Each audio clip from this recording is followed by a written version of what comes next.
Greetings, YouTubers. This is Pit Team S, and welcome to the first episode of a Total War Warhammer 2 Let's Play featuring Malus Darkblade. We're going to start this new campaign, and we're going to run in the Mortal Empires campaign setting. Eye of the Vortex is fun. I prefer Mortal Empires, and in this case, I just wanted to start doing it in Mortal Empires. We're going to be using Malus Darkblade as our protagonist in this case. Malus has an initial challenge of hard. His game mechanic is dealing with the demon Zarkon who is possessing him, and then one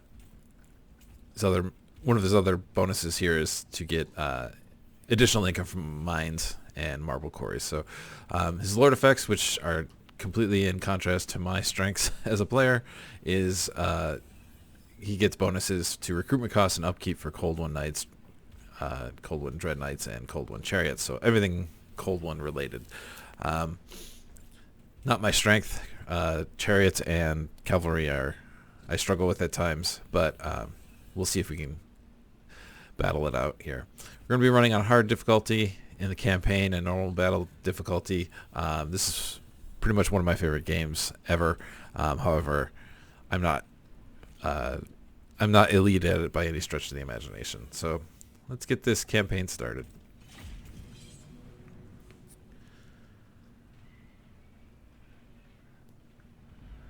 So the Dark Elves are my favorite faction. I used to actually paint them as models on tabletop. I didn't play a lot of tabletop, but I did like to paint the models as kind of a hobby. And the Dark Elves were my first army, and just kind of fell in love with them and their lore and what they do.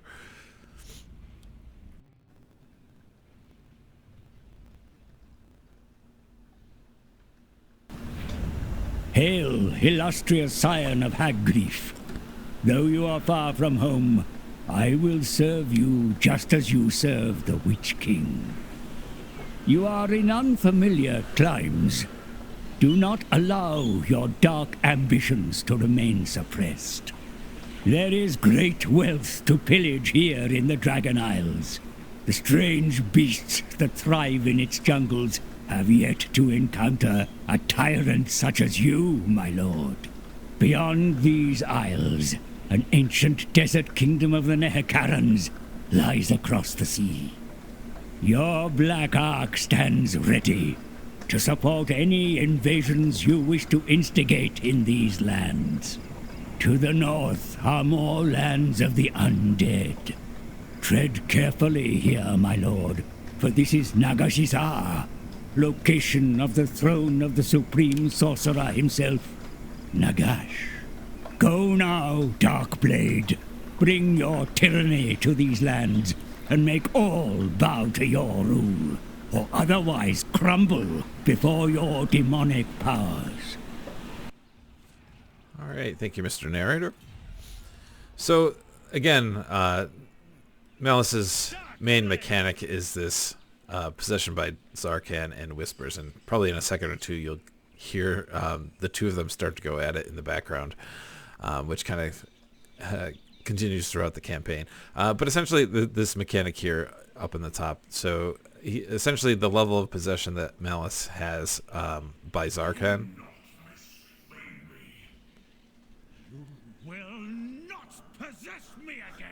Yeah, so you can hear them bantering back and forth. But essentially, between the two of them, depending on who's in control, whether it's Malus or Zarkon, you get some buffs and debuffs accordingly. The biggest issue, especially at the beginning of the game here, is the debuff from casualty replenishment rate from being possessed by Zarkon. So it's minus 50%, which is huge. It pretty much keeps your army from replenishing after a battle.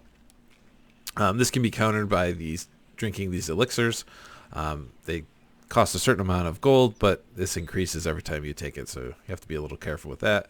And then you can automatically click this and move to being fully possessed, which is available every 40 turns. So slaves are the main economy mechanic for the Dark Elves, and then Black Arks is their kind of unique incursion system, or essentially this is what allows them to recruit remotely. So unlike some other factions where they can form a camp and recruit that way. While in enemy territory, Dark Elves need to use this Black Ark, and this supplies them with troops. Acts as kind of like almost like a horde mechanic, but these can't go on land. So chapter objectives: take loot, razor sack, 4 different settlements. Shouldn't be too difficult. Campaign objectives: I tend to go for the short victory, just because once you get too far into it, it just becomes a rinse and repeat type of situation where you're so powerful that no one else can keep up with you. But complete 3 chapter objectives: capture a bunch of slaves, destroy these factions, build 4 of these things in your cities, and then have 15 of these types of units. So nothing too terribly complicated there. Should be pretty straightforward. Technology wise, they have a pretty decent skill tree. It's mostly linear. It's kind of split, three ways in each tier.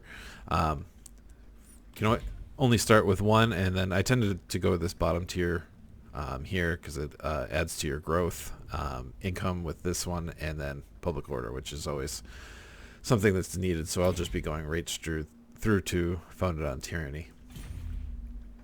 All right. So the Malus campaign, you start with a master hero. This is a melee focused hero. It's anti-large, armor piercing. He's actually a pretty good melee fighter. So we're going to embed him straight away into Malus's army because he'll need it right away fighting the lizardmen. So lizardmen are kind of my bane in this game. So it's unfortunate that we have to start battling against the lizardmen because I can't play as them very well, and I really struggle with fighting against them as well. They're a really high cost faction as far as their units go, but their units, if you can play them well, are really good. They have high armor, and they also have pretty good leadership. So they're difficult to work with and against. So as we go into fight against the city, you can do it one of 2 ways. Essentially, you can have Malus sit outside here and then fight in with your Black Ark. The issue there is your Black Ark only has 3 units in it, and it can be difficult because the enemy will come rushing right in because they outnumber you so bad. So what we're going to do is actually have the Black Ark come over here and maintain a blockade. And then what we'll do is we'll rush right in with Malus Darkblade himself. So you can see in this case, there's a slight favor of Malus in as far as the balance of power goes. But you can also look over here, and this army is pretty stacked as far as things go against us. They've got a Bastillodon and Croxagores, and then these the Saurus warriors are pretty robust for the tier of infantry that they are. All right, we're gonna dive right in. I'm not gonna lie, this is pretty much one of the more difficult battles that I'll have to fight. These guys just give me fits. So hopefully we can pull this off without suffering too much casualties. We don't have much of a front line, unfortunately.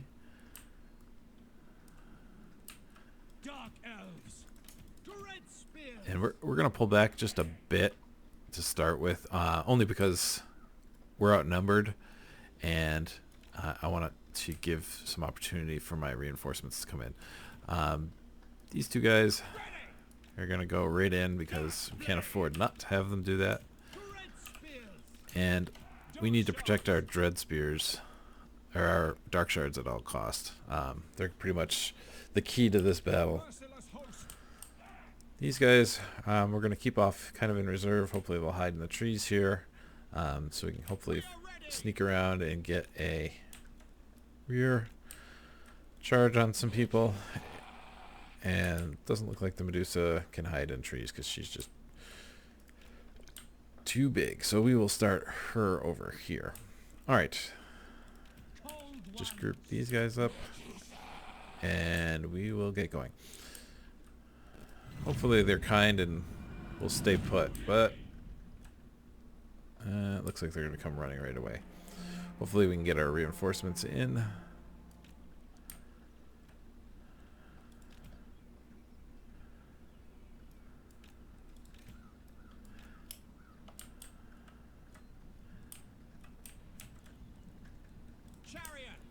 Our chariot we want on the Bastildon, if we can find it. Oh, he went over here. So they've got their two horrible units all together all at once.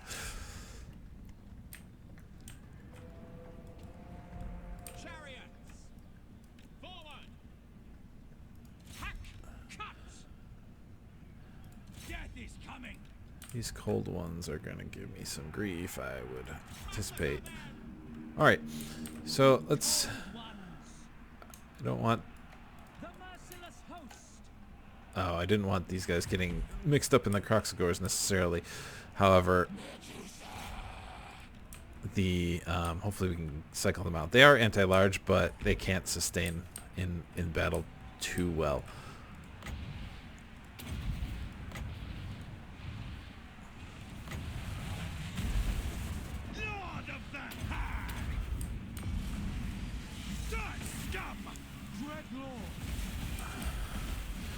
Hopefully the bombardment can help us out. I'm going to see if we can't get some rear charges in with Cold One Knights. These Croxagores are unfortunately very difficult to deal with. This isn't going too horrible, but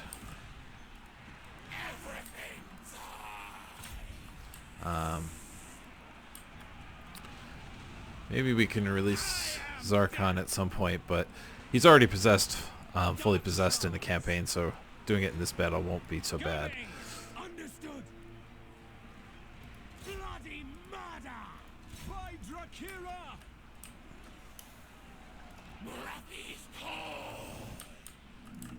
Get these guys in with a rear charge. Hopefully we can break some of these guys.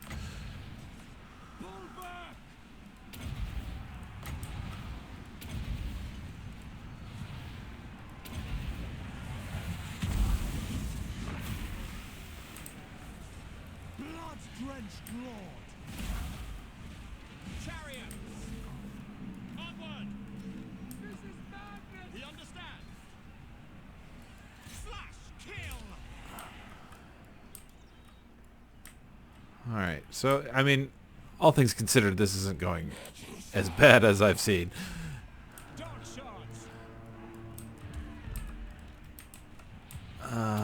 Malus can put a debuff down on these guys.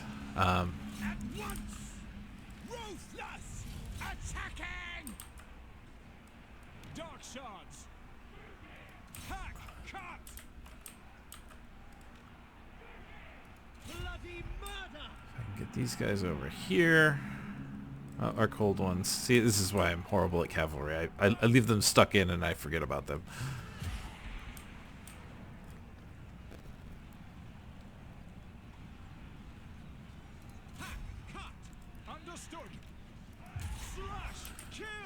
I think we're going to get Malus to jump in here and...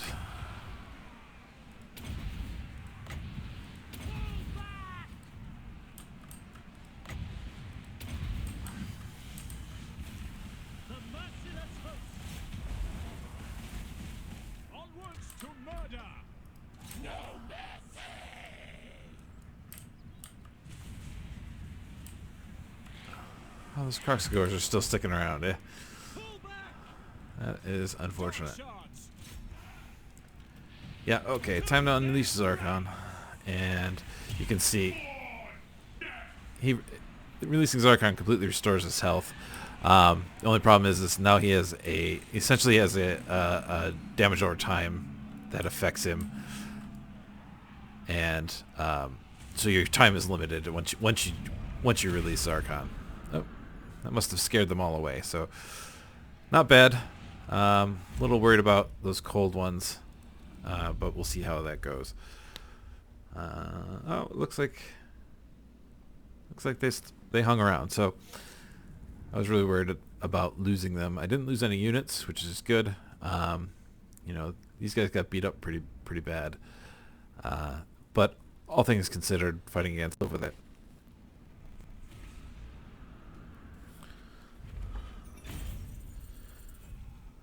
I'm actually quite impressed I didn't lose any units there.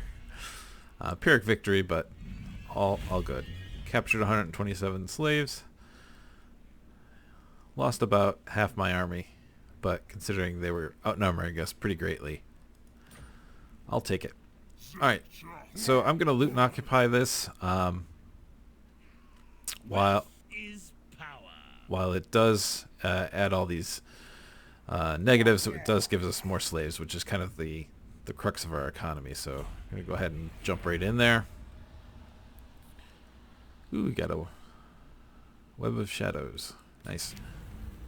Okay, so at this point, I'm going to probably wrap it up here shortly after I hit the end turn button. But this kind of scenario that it presents us here gives us the option to either take some money and lose our holdings over near Nagorond in Haggrief, and you pretty much give up anything on Haggrief.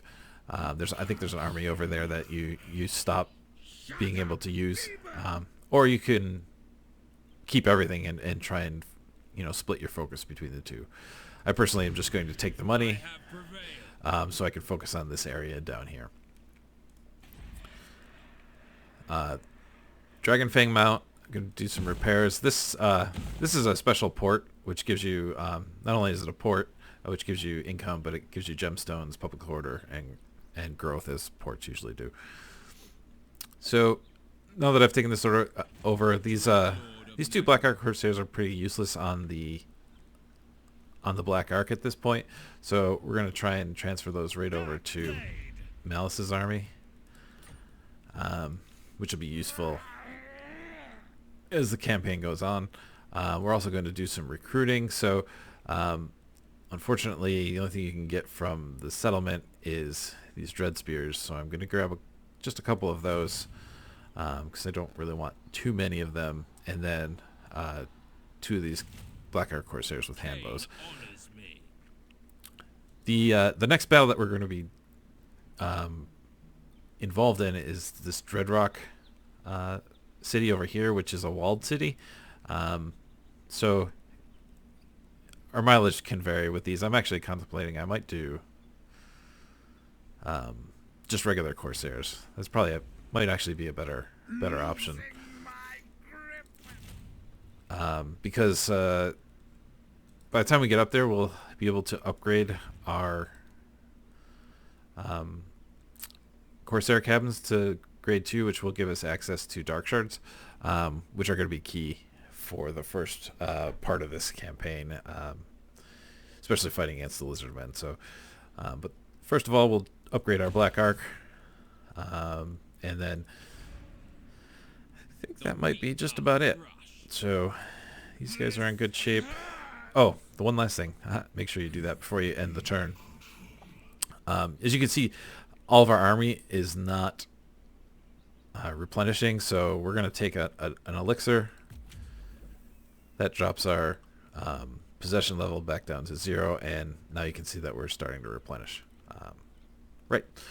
So we're going to end the turn here. And then just do a quick... I like to do this at the beginning of the campaign.